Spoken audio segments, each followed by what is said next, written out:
"Now," said Amelia, who was far more conscientious about her duties as caretaker than Lyddie would have wished.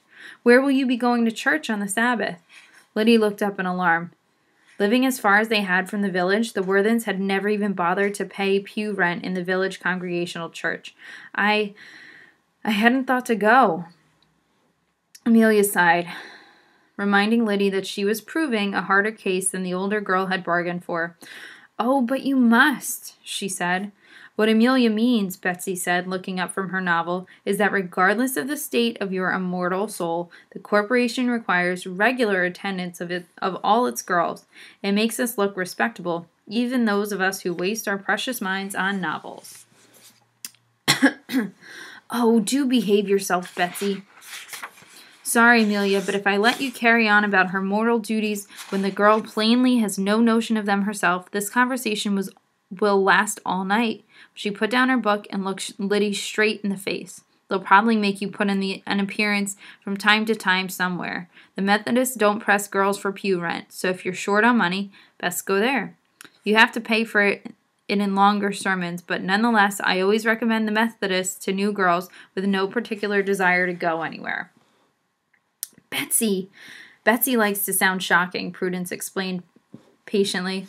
"Don't take it to heart." She was brushing out her long blonde hair and looked like a princess in a fairy tale, though her voice was too matter-of-fact for a storybook. "But," how should Lyddie explain it? "But ain't Massachusetts a free country?" "Of course, my dear," Amelia said, "but there are rules and regulations here as in any civilized establishment. They are meant for our own good, my dear. You'll see." Betsy rolled her eyes and went back to her novel. The next morning, Mrs. Bedloe led Lyddie down the street, past all the corporation boarding houses, to the bridge that led to the factory complex. Between two low brick buildings was a tall wooden fence. The gate of the fence was locked like a jail yard, but Mrs. Bedloe wasn't deterred. She simply went to the door of one of the low buildings and walked in. Lyddie followed, dragging her feet, for the room they entered was larger than the main floor of Cutler's Tavern, and it was crowded with tables and scriveners' desks. There were a few men working about the huge room who looked up over their pens and account books as the two women passed, but it was clear that nothing much was being accomplished, even in the counting room, now that the water was too high to drive the mill wheel.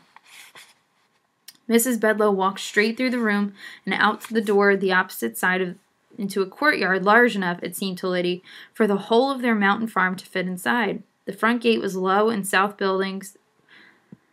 The counting house, offices, and storerooms, as Mrs. Bedloe explained, formed part of the enclosure. The two slightly shorter sides were taller frame structures, the machine shops and the repair shops, and across the whole north end of the compound was the cotton mill itself, a gigantic 6-story brick building.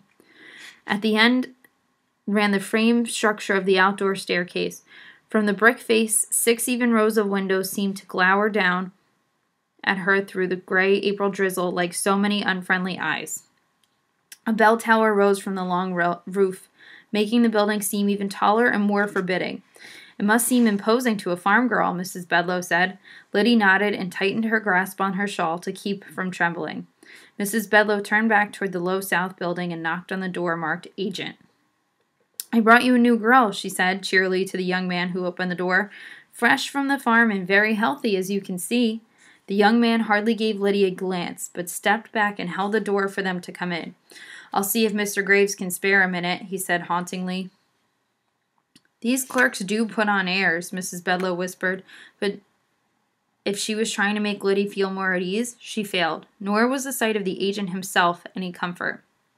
"Mrs. Bedloe, is it?" He was a fat, prosperous-looking man, but without manners to stand when a middle-aged woman came into his office. Mrs. Bedloe talked very fast, her face flushed. Lyddie was sure the man would turn them both away. He barely looked at patient as Mrs. Bedloe rattled on. But in the end, he said he would give Lyddie a contract for 1 year. There was a shortage in the weaving room at the moment. Mr. Thurston, the clerk, would give the girl the broadside with the regulations for the Concord and arrange for her to have her smallpox vaccination the following morning. They were dismissed with a nod. Mrs. Bedloe punched Lyddie and prompted her to thank the agent for his kindness. Lyddie's voice could hardly manage a whisper, but it didn't matter. The gentleman wasn't paying attention to her anyway.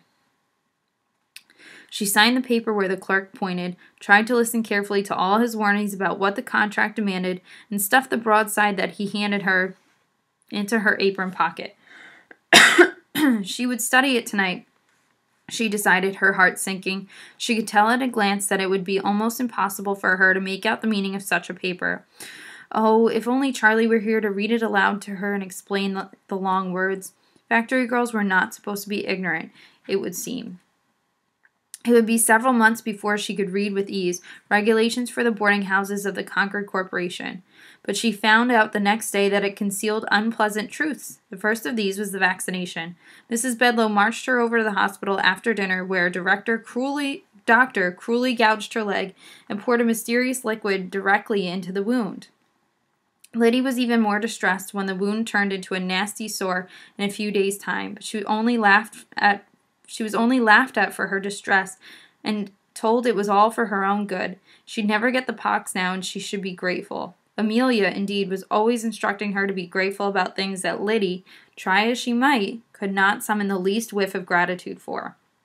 But finally, when she had been alternately shocked and bored for the better part of 2 weeks, the announcement was made at supper that work was to begin the next day, and Lyddie felt a surge of gratitude that her days of idleness were over. She would be a true factory girl in a few hours' time.